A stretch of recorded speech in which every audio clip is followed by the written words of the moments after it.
I know my hair is a little bit on the wild side. It's a little fluffy, it's a little frizzy, but it's still gorgeous. But I will get around to why it's looking like this in just a little bit. So today I'm finally going to be reviewing the line that I've been teasing for probably about a month and a half now. I've wanted to really put these products through the ringer, test them out, and make sure that I had a good solid opinion on them before sharing this with you. And those products are from the Raw Sugar. So I have the Scalp Restore Shampoo and the Conditioner, as well as the Pure Scalp Therapy Scalp Treatment. So I will be demoing these products for you, showing you what they look like in the shower, how I feel like they worked for my hair. Other than that, at the very end, I will talk about whether or not I recommend these products. Let's go ahead and get to it. If you like content like this, please do like and subscribe. I post a lot of curly hair and healthy hair content. And other than that, if you are new to my channel, hi, my name is Lena and welcome to my bathroom. So I did test these products out for a rather extended period of time. Like I said, I've used them almost every single wash day since I first mentioned it about a month and a half ago, with one exception when I really needed a chelating shampoo, and then I really needed a deep conditioner to follow it up with. And the reason that I have actually been testing them out for an extended period of time is because, well, it's a scalp restore line. It's meant to really balance your scalp out, restore the health of it, and reduce the itchiness. And I have definitely been struggling with the itchy scalp. So I wanted to see if this really is going to help out with that side of things. Now, the first thing I do want to do is I want to touch on the similarities between these three products. So the Raw Sugar, all of their products are vegan, they're all cruelty-free, and then they're all sulfate and silicone-free and paraben-free as well. Jumping into this demo, the first thing I did was hop into the shower and thoroughly wet my hair down. And then I went in with the Raw Sugar Scalp Restore Shampoo. The main ingredients in this are activated charcoal, tea tree, and moringa oil. That's why when you look at it on my hand, it looks very gray, is that activated charcoal. Other than that, it looks like pretty much any other shampoo to me. The scent of this particular shampoo, now when I looked this up in the details online, they said it was supposed to smell lightly like lemon verbena and tea tree oil. I personally didn't really smell the lemon verbena. I only smelled the tea tree oil, but it really wasn't a super strong scent. It's very light, and once you put it in your hair, it's pretty much gone. So talking about the use of this actual product, I worked it into my hair. I really used my fingers to scrub at my scalp, and I did get a pretty decent lather out of it. I did work it through the top as well as the strands themselves. Now, I want to talk a little bit about what they're saying the product details are for this particular product. So they're claiming that this product is going to be balancing, ultra hydrating, and clarifying. That the charcoal, tea tree, and moringa oil detox by lifting out product buildup and impurities, and that it's going to leave your hair nourished, detoxified, vibrant, and full of beautiful bounce. So I did feel like it clarified my hair very well. It didn't leave my hair feeling squeaky or anything like that. It leaves your hair feeling clean, but not too clean, if that makes sense. The next product I went in with was the Scalp Restore Conditioner, and putting this in my hand, again, the main ingredients of this are activated charcoal, tea tree, and moringa oil. So you can see that it's that gray color from the activated charcoal. The smell of it is almost exactly the same to the shampoo. And again, it really just doesn't linger. It's a very light scent. So this is a very thick product. You have to work this between your hands before applying it to your hair, or it's going to be very hard to work through. That being said, once I did work it through my hands, it did feel like it kind of melted a little bit. And once I just kind of put a little work into working it into my hair, it did kind of start to soften up.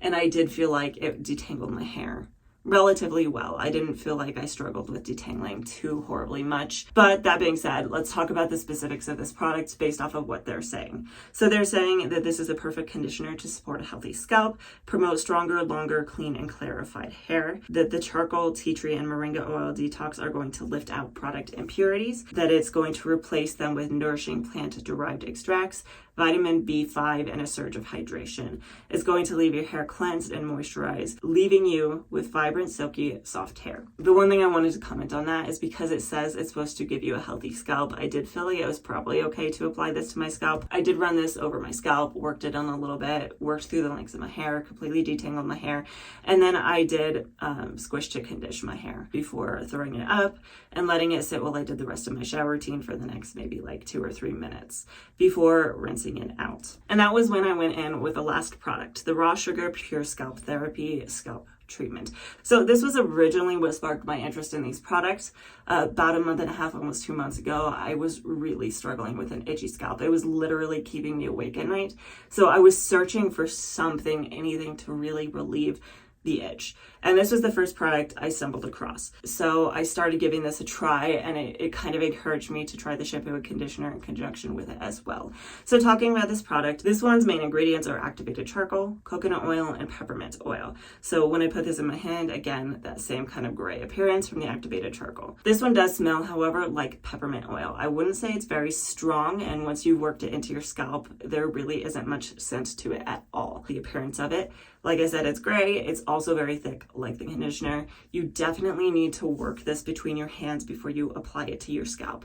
I did feel like this melted into my hands very well though once I worked it a little bit, and it was relatively easy to apply to my scalp. I just kind of worked it over my scalp. I did have to go in with a little bit more in the back, really work at it with my fingers. Then I put my hair up and away for the 5 to 10 minutes that it suggests. So this particular product, what they're saying about it is that in 5 to 10 minutes, this powerful invigorating treatment works miracles on product buildup and flakiness. That it gently exfoliates and absorbs toxins, lifting them out and washing them away without stripping hair of natural oils. It leaves your hair nourished, rebalanced, purified, and leaving you feeling super clean and slightly tingly. I thought it was very interesting that it mentioned that it's supposed to leave your scalp feeling tingly, because I have never experienced that with this particular product. When I put it on my scalp, I don't really feel anything. But that being said, I think I left this one in for probably 6 to 7 minutes before rinsing it out. So I did rinse that out very thoroughly. I scrunched as much of the water out as I could before plopping my hair. I got out of the shower. I left it in the plop for just a few minutes to help absorb as much of the water as possible. And then I moved on, and I actually added a little bit of leave-in conditioner into my hair. And the leave-in conditioner I used was the Not Your Mother's Curl Talk leave-in conditioner, because it has a little bit of a heat protectant in it, and I was going to blow dry my hair, and I didn't want to leave it completely unprotected. So I sprayed just a little bit of that in my hair, worked it through before going in with a blow dryer.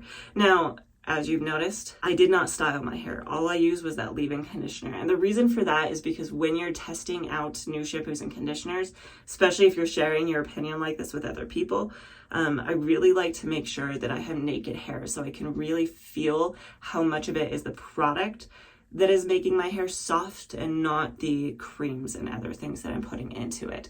So that is why my hair looks like this. This is what my hair looks like without any product in it.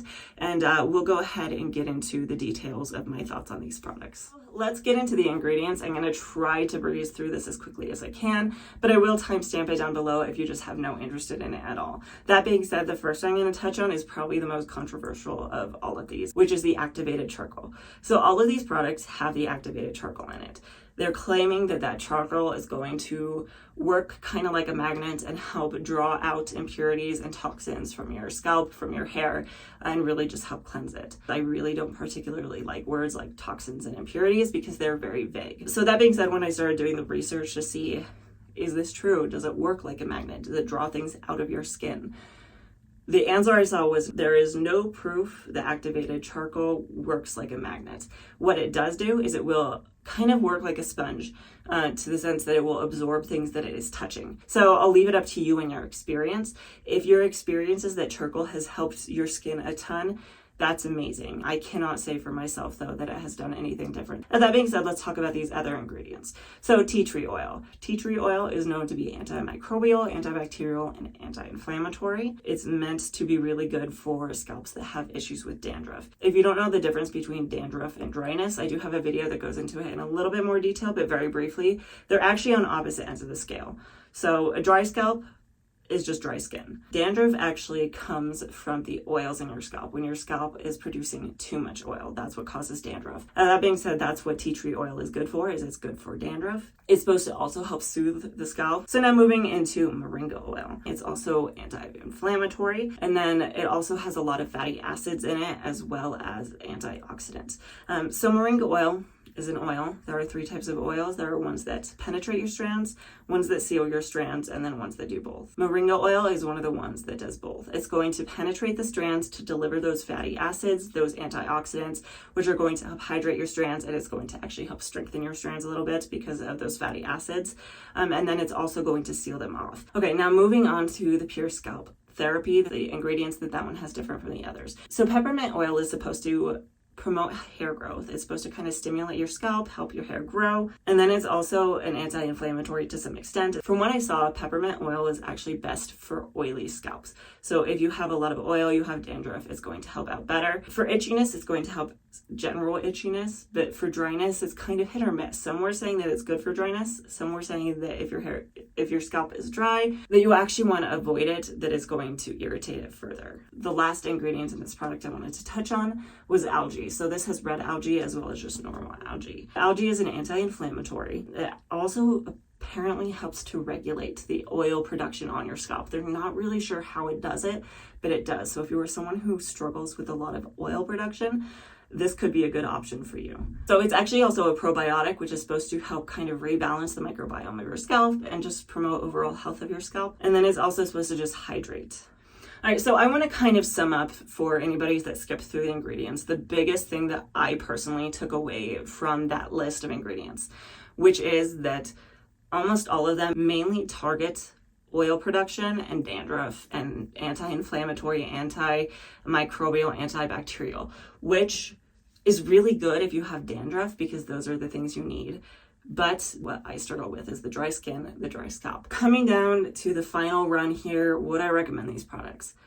This has actually been the most tricky one for me to really decide. I've actually done this take several times because I really am having a hard time putting into words my thoughts on this. So let's kind of break it up a little bit. There are a lot of things that go into whether or not to recommend a product. So the first thing is price, because for some people that's make or break. So the 2 big bottles are 18 fluid ounces for the shampoo and conditioner, and they range around $10 a piece. The Pure Scalp Therapy is 6.7 fluid ounces and it ranges around $8. Other reasons to recommend it or not would move into the dandruff realm. If you have dandruff, I cannot personally say the ingredients in them speak that it might help with those issues. So if you have used them for that purpose, let me know down in the comments below. For me personally though, I have a dry scalp. So would I recommend them for a dry scalp? This is where things start to get a little bit on the trickier side because it is a line that says that it's meant to help restore your scalp. Now, most of the time, I think when they're talking about things like scalp restoring, they're talking a lot about buildup removal. I feel like it should be talking about hydrating your scalp. And for me personally, it did a little bit to hydrate my scalp, but not as much as I was hoping that it would. For example, the Pure Scalp Therapy, I think is what did the most for me. When I started using that, I did notice a difference. I did notice that it went from scratching my head, keeping me awake at night, to more manageable. The other two, I'm not sure if they made a difference at all, because when I introduced them into this lineup, I didn't really notice a difference with how my scalp felt. So for dryness, I'm not sure I could recommend them for that specifically. For overall hair health though, let's get into each product just individually very briefly here. So the shampoo. I do like the shampoo as a clarifying shampoo. It did help my hair feel nice and clean without making it feel too squeaky clean. So I could recommend this for sure if you're in the market for a clarifying shampoo that's in that range for budget wise. It is a pretty big bottle and it will probably last me a while. The conditioner, I'm actually kind of middle of the road on this one. My gripes with it is very thick. You have to put some work into it to get it into your hair. So the thickness of this made it really hard to apply. And then the slip itself is kind of just moderate. It's not amazing, but it's not bad. Now that being said, if you are interested in this conditioner for the way it's going to make your hair feel, you can see I keep touching my hair because it made my hair feel very good. It made my hair feel very nice and soft and moisturized. And on that front, I am very happy with it. So I don't know if I could recommend it for scalp issues or scalp restorative things, but I would recommend it at a moderate price level that it's at for someone who just wants nice, shiny, healthy hair. Talking about the Pure Scalp Therapy, I think this is probably the hardest one for me, is because it did help out, but I do feel like there are other products that would potentially help more. So if this is something that is the only thing you could find, like it was at the time that I was looking and I was just dying to get something on my scalp to help with that itch, it worked. It helped bring it down to a more manageable level. But I'm not sure I would say I would rebuy it for that purpose. I will definitely be doing more experimentation and looking into other products that are more targeted towards that dryness. I will personally continue to use it, and I will use this bottle up. I think they are good products. They are vegan, they are cruelty-free, they are paraben, sulfate, silicone-free. So if all of those are things that sound good to you, you could definitely give them a try. For me personally, I feel like there are a lot of other products out there that I would try as well, and I just don't know if I would rebuy these. So when it comes to recommending them, I am really middle of the road. If you do buy them, you'll have to let me know what your thoughts are on these products, but that's kind of where I stand. That being said, I do post a new video every Tuesday. I do a lot of content like this. I do healthy hair content where I talk about just maintaining the health of your hair. And if you have wavy curly hair, I also do content talking about that, how to maintain the health of that specifically, as well as how to style it. So if that is something that sounds interesting to you, please do like and subscribe, and hopefully I will see you next time.